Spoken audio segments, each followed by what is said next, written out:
안녕하세요. 영원한 자주국방 정확한 국방 소식 전해드리는 한국 국방 뉴스입니다. 구독, 좋아요, 알림 설정 후원 감사합니다. 미국 대선을 지켜보던 각국은 트럼프의 백악관 귀환이 확정되면서 자국의 안보 무기체계, 방위비 분담금 등을 따져보느라 바쁘게 돌아가고 있습니다. 트럼프의 국방 예산 증액 계획과 나토 방위비 증대 요구는 우리 대한민국 방위산업에 긍정적인 요소로 적용할 수 있다는 군사 전문가들의 전망이 속속 나오고 있습니다. 트럼프는 무기 수출을 통해 미국의 군사적 영향력을 확대하려는 전략을 취할 가능성이 큰데요. 한국은 미국과 군사적으로 긴밀히 협력하고 있기 때문에 미국의 방위 제품 수출 확대가 우리의 방위산업 수출에도 영향을 줄 수 있을 것입니다. 국내 방산 중소기업들이 미국과 협력하거나 미국 제품의 부품 및 보조 시스템을 생산하는 하청업체로 참여할 기회가 있을 수도 있다는 것이 군 전문가들의 평가입니다. 예를 들어 엔진을 꼽을 수 있습니다. F-35 전투기와 같은 첨단 무기 시스템에 필요한 부품을 공급하는 기회를 잡을 수 있는데요. 그러나 미국과 경쟁 상대로 있는 국가들에게는 경쟁국으로 분류되어 판로가 쉬워지지 않을 수도 있습니다. 이에 우리는 기술과 가격 두 마리 토끼를 다 잡아야 하는 현실을 마주할 수도 있음을 간과해서는 안 됩니다. 과거 행보를 보자면 트럼프는 민간 기업들의 방위산업 참여를 촉진해왔습니다. 이는 한국 방위산업에도 영향을 미칠 수 있는데 트럼프가 민간 기업의 방위산업 참여를 더욱 확대한다면 한국의 중소기업들도 방위산업의 민간 참여 확대라는 흐름 속에서 새로운 기회를 찾을 수 있을 것입니다. 또 스마트 무기 시스템, 첨단 항공 엔진, 인공지능 자율 무기 시스템 등 첨단 기술이 점점 더 중요해지므로 중소기업들은 이러한 혁신적인 기술을 개발하여 시장에 진입할 수 있는 가능성이 높아질 텐데요. 예를 들어 드론 시스템, 로봇 기술, 사이버 보안 시스템 등은 중소기업의 기술력으로 충분히 경쟁할 수 있는 분야입니다. 다만 이러한 한국의 빠른 성장으로 인해 미국의 부품 공급 역시 원활하지 않을 가능성을 배제할 수 없습니다. 미국과의 거래에서 우리가 의리되지 않기 위해서는 더욱 우리 자신의 기술력을 갈고 닦을 수밖에 없는 상황입니다. 그중 첨단과학기술의 집약체라 불리는 전투기 엔진 국산화는 대한민국 자주국방을 위해 반드시 개발해야 하는 필수 과제이며 모든 나라와의 거래에서 동등한 협상 테이블 혹은 우리가 우위를 가지는 협상 테이블에 앉기 위해 반드시 필요합니다. 더욱 그 중요성이 높아진 국산 전투기 엔진 개발은 단순한 기술 향상을 넘어 한국 방위산업의 자립과 향후 전투기 세대 교체를 고려하여 빠르게 개발이 진행되어야 합니다.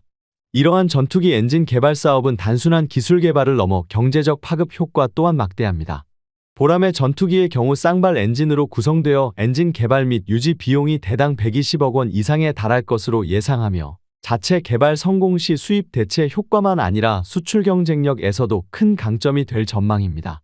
항공기 및 전투기 엔진 개발은 세계 각국의 염원입니다. 이렇게 중요하게 다뤄지고 있는 분야이지만 성공을 장담할 수 없는, 아니 사실 수백 수천억 원을 투자해도 실패할 확률이 높은 엔진 개발 사업입니다.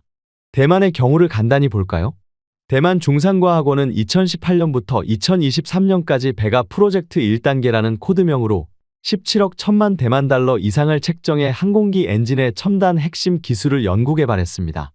5년 연구개발 과정의 2단계는 2029년까지 계획되어 있었으며 국방부가 위빙우스타 1단조 및 기타 12개 핵심 엔진 기술을 위해 열간 단조 등 개량형 F-124 엔진의 연구개발을 시도했습니다. 하지만 대만의 항공기 핵심 기술은 모두 미국 기술이며 국산 전투기가 없는 상황에서 미국 측의 동의 없이 성급하게 프로젝트 연구개발을 시작할 경우 위험 부담이 크다는 이유로 결국 차세대 전투기 및 국산 엔진 개발을 완전히 중단했습니다. 하지만 대한민국은 놀라운 속도로 발전을 이어가고 있는 상황입니다.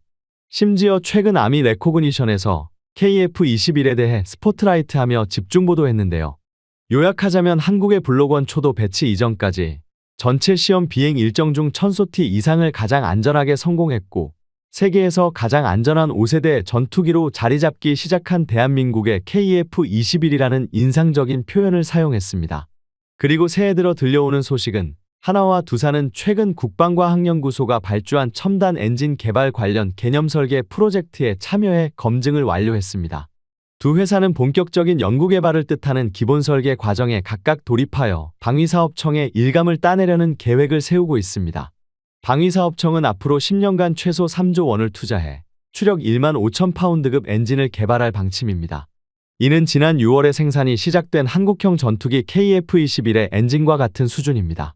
방위사업청 관계자는 전투기 엔진 국산화 프로젝트에 항공기 엔진 부품 제조 경험이 있는 한화와 발전용 가스터빈 기술을 보유한 두산이 참여했다며 엔진을 제외한 다른 전투기 부품들은 국산화가 완료된 만큼 독자적인 엔진 개발에 성공하면 한국도 자체 제작 전투기를 보유하게 될 것이라고 전했습니다. 방위사업청은 한화와 두산이 경쟁하기보다는 함께 시너지를 낼 수 있도록 합작 개발을 권장한 것으로 알려졌습니다. 현재 항공 엔진을 독자적으로 개발한 나라는 미국, 영국, 프랑스, 러시아, 우크라이나, 중국 등 10개국에 불과합니다. 전투기 엔진은 전략자산으로 분류되어 주요 국가들이 핵심 기술을 외부에 공개하지 않기 때문입니다. 이로 인해 세계 업체가 세계 시장의 80%를 점유하고 있습니다.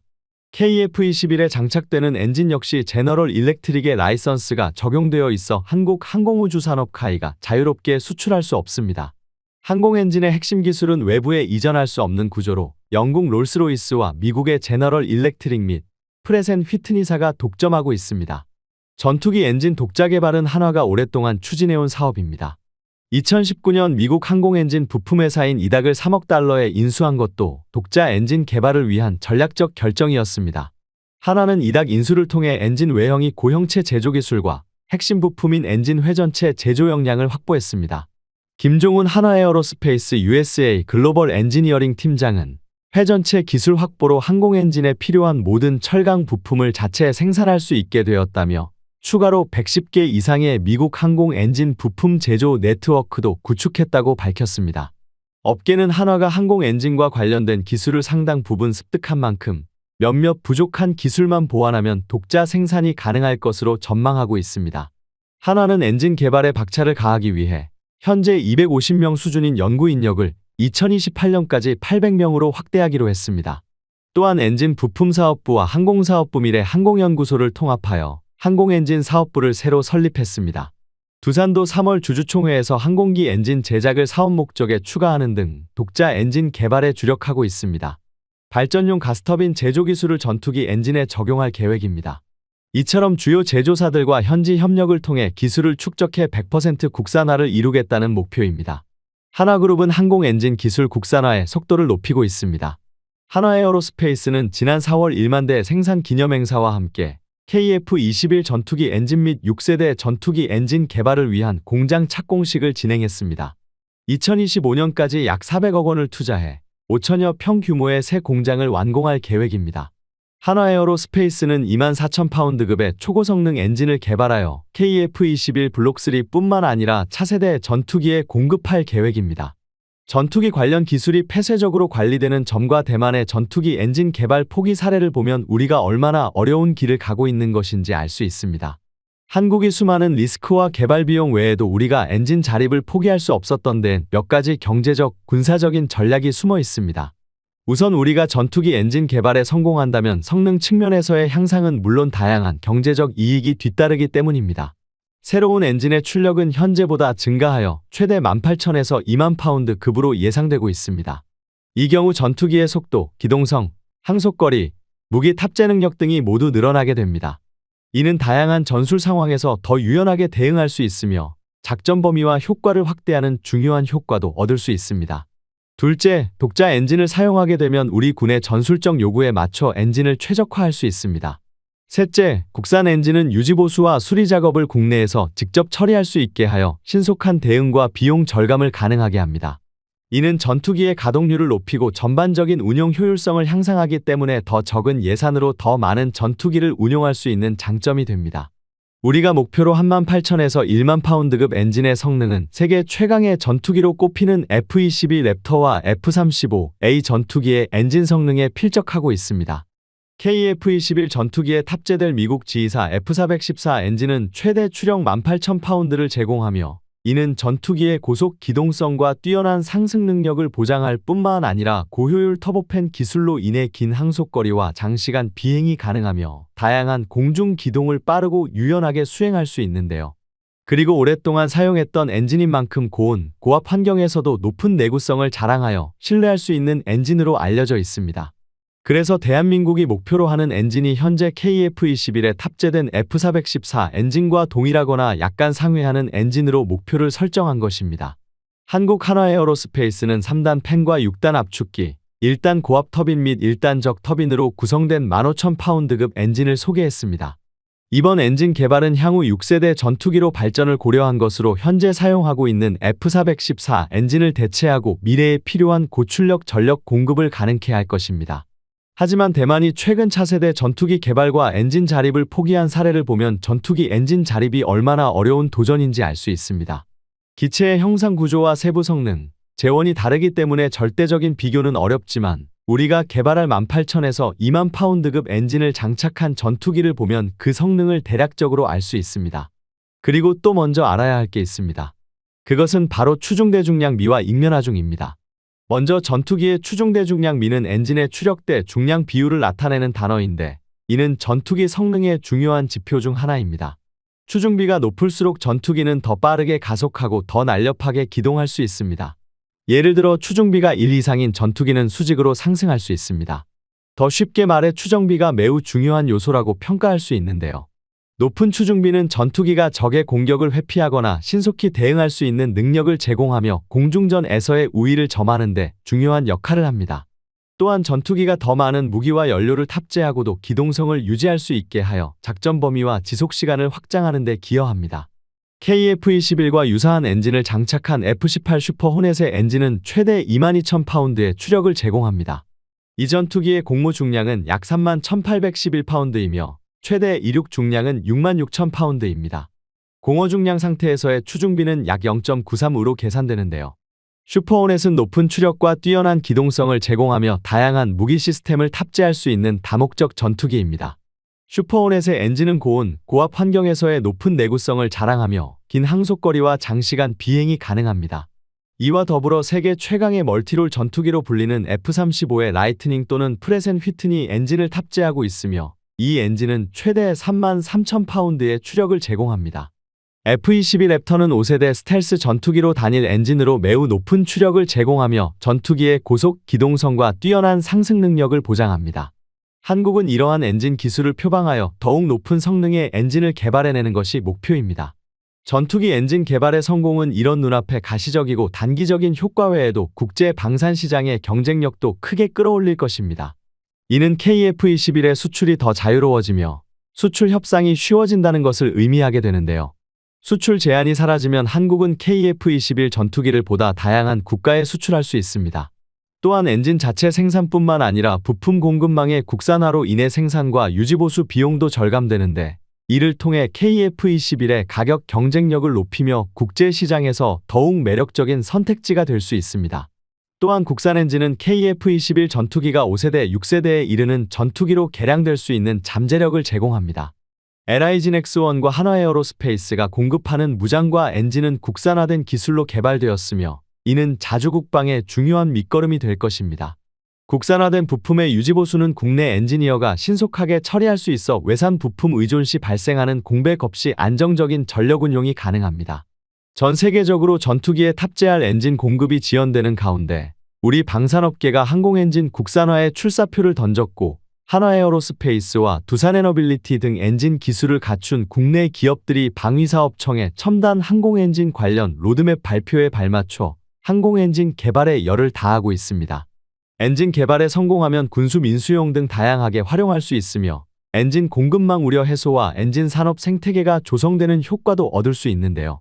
방사청에 따르면 올해 수립을 목표로 추진 중인 항공엔진 로드맵 발표 이후 항공엔진 개발 사업에 대한 사업 타당성 조사가 시작되고 이를 통과하면 향후 방위사업추진위원회의 의결을 통한 사업 승인 및 예산 반영 등 절차가 차례로 진행될 계획입니다. 방사청은 국내 기술로 독자 개발하는 방안과 함께 해외 선도 업체와 공동으로 개발하는 방안도 검토 중인 것으로 알려졌습니다. 아직으로선 현재 우리 군이 보유한 모든 유무인기에 들어가는 엔진은 외국산입니다. 한국이 개발한 초음속 고등훈련기 T-50과 경전투기 FA-50조차 미국 제너럴 일렉트릭사의 F-404 엔진을 쓰고 있죠. T-50 이전에 개발된 KT-1은 미국 프렛 앤 휘트니의 PT-6A-62 터보프롭 엔진을 사용했습니다. KF-21도 GE의 F-414-400 엔진을 쓰고 있는데요. KF-21 엔진은 한화에어로스페이스가 GE로부터 면허 생산을 하고 있지만 엄연히 한국이 개발한 엔진은 아직 아닙니다. 그런데 최근 GE 등 항공 엔진 제조사는 최근 엔진 납품을 미루는 등 공급망 차질을 빚고 있습니다. 올 가을 인도 공군 전투기 엔진 납품을 2년 이상 미루고 한국에 납품하는 항공엔진 또한 늦어지고 있습니다. 향후 항공엔진의 체계종합을 어떤 기업이 맡을지 주목되는데 체계종합업체는 시스템의 설계, 개발, 생산, 시험, 통합 등 모든 과정을 주도적으로 관리하게끔 합니다. 국방부, 방사청 등 발주처와도 직접 소통하며 의사결정에 참여할 수 있는데 한화에어로스페이스는 유도미사일 엔진, 항공기 보조동력장치, F414 엔진 등 1만 개 이상의 엔진을 만든 노하우로 자체 개발에 나서고 있습니다. 한화에어로는 첨단 엔진 독자 개발에 필요한 약 64종의 소재 중 17종을 개발하며 소재 연구에 집중하고 있습니다. 두산에너빌리티는 세계 5번째로 발전용 가스터빈 독자 개발에 성공한 기업입니다. 항공기 엔진과 기술 기반 및 작동 원리가 유사한 가스터빈 경험을 활용할 계획을 가지고 있습니다. 두산에너빌리티는 올해 3월 정기 주주총회에서 항공기 엔진 제작과 각종 엔진 추진체 보조기기류 부분품 제작, 정비, 판매 및 서비스업을 정관에 추가하며 항공엔진 사업을 본격화했습니다. 또한 12월에 한국항공우주산업 KAI와 1만 5천 파운드급 유무인기용 엔진 개발을 위한 업무 협약을 체결하기도 했습니다. 전문가들은 공중전력의 우위 확보와 엔진의 파생력 측면에서 국산 항공기 엔진 개발이 꼭 필요하다고 강조하는데요. 현재 전투기에 장착할 엔진 기술을 보유한 나라는 미국과 영국, 프랑스, 러시아, 중국 등 5개국에 불과합니다. 군용 엔진은 민간 항공기용 엔진으로도 사용할 수 있습니다. 지희가 개발한 F101에서 파생된 민항기용 엔진이 CFM56 엔진입니다. 지희와 프랑스 사프랑의 합작사인 CFM 인터내셔널이 개발한 터보팬 제트 엔진으로 B737, A320 항공기와 군용 수송기 등에 사용되는데요. 업계 관계자는 최근 군수용 항공엔진뿐만 아니라 민항기 엔진의 납기가 대부분 연기되고 있다. 원자재 수급이 불안정, 부품 공급 지연 등 글로벌 공급망이 날이 갈수록 차질을 빚고 있다. 국산화가 성공한다면 다양한 엔진 기업들이 생기면서 산업 생태계가 조성될 수 있어 시급히 국산화가 필요하다고 설명했습니다. 현재 대한민국의 보람의 전투기의 엔진 개발 성과가 하나씩 공개될 때마다 중국 언론의 반응은 대체적으로 믿을 수 없다는 분위기입니다. 중국은 KF-21 전투기 프로젝트를 처음 시작할 때처럼 한국의 자국산 엔진 개발 사업을 비하하고 있습니다. 시험 비행 중 분명 결함이 발생할 것이라며 거짓 보도를 일삼고 한국의 기술력을 의심하는 태도를 보이고 있죠. 한국은 늘상 있는 중국의 조롱을 신경도 쓰지 않고 엔진의 테스트 비행을 성공적으로 완수하겠다고 포부를 드러냈습니다. 한국이 목표로 하는 KF-21 전투기의 국산 엔진 출력은 약 4만 4천 파운드로 중국의 엔진을 순식간에 초라하게 만들어버리는 믿을 수 없이 강력한 추력을 자랑합니다. 특히 KF-21 전투기 블록2가 고도의 열탐지 레이더 기술에 노출되지 않기 위한 다양한 스텔스 기술이 고안되고 있고 그중 하나의 방법으로 엔진 배기노즐부에는 한국형 스텔스 엔진 기술을 적용한다고 밝혔습니다. 한국형 스텔스 기술로 인해 엔진 온도 하락과 저피탐 성능을 획기적으로 향상시킬 수 있고 일반적인 원형 노즐에 비해 일정 간격으로 여러 개의 돌출된 형상을 가진 스텔스 형상을 전격 채용하였습니다. KF-21 전투기의 램제트 엔진 지상 시험은 향후 2년간 반복 시험을 진행하며 성공적으로 완수하는 것을 목표로 하고 있습니다. 고도와 비행거리, 이륙 증량 등을 점차 늘려가는 방식으로 안정성을 가장 우선으로 두고 진행될 예정입니다. 4만 파운드급 추력은 프랑스의 라팔 전투기 엔진과 유럽연합의 유로파이터 타이푼보다 훨씬 강합니다. 대한민국은 이러한 놀라운 성능의 램제트 엔진을 다가오는 2030년까지 완벽하게 개발해내는 것을 목표로 하고 있습니다. 그렇다면 대한민국의 라이벌이라 자칭하는 튀르키예와 중국의 엔진 개발 양상은 어떻게 될까요? 경쟁자인 튀르키예의 TFX는 면허 생산을 하고 있는 지희의 F110 엔진을 미국의 허가를 받지 않고 무단 장착하고 있는 상태여서 미국이 문제에 삼을 경우 F-16 전투기를 포함해 현재 개발 중인 TFX 전투기의 후속 군수 지원이 전면 중단될 수도 있는 리스크가 있습니다. 중국은 5세대 전투기 FC-31을 개발 중이지만 KF-21이나 TFX에 비해 미래가 불투명한 기체입니다. FC-31은 10년 전 개발 사실이 공개됐는데 아직도 제자리 걸음 중이죠.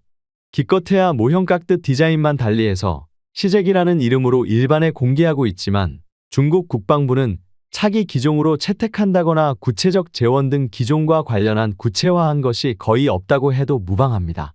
사실 중국은 현재 중국 최초의 스텔스기 J-20에 공을 들이는 모양새입니다. 따라서 J-20은 내수용, FC-31은 항공모함의 함재기로도 거론되고 있으나 사실상 중국은 수출용으로 고려하고 있는 거죠. 실제로 베이징항공재료연구소장은 차세대 엔진의 기술적 문제가 해소되었지만 엔진 제조에 사용되는 고급 합금 재료의 생산에 관한 문제는 아직 극복되지 않았다고 언급했습니다. 무기는 도입 후에도 유지에 추가적인 비용이 발생합니다. 일례로 전투기는 도입 후 30에서 40년간 사용하는데 도입 후에도 무기 운용 프로그램을 개선하고 부품을 교체하거나 정비하는 데 추가적인 비용이 발생합니다. 이렇듯 무기는 무기 자체를 수출한 후에도 관련 수출이 이어지기 때문에 국내 일자리 창출에도 도움이 된다고 판단하고 정부 차원에서 미래의 성장 동력으로 육성해 나가고 있습니다.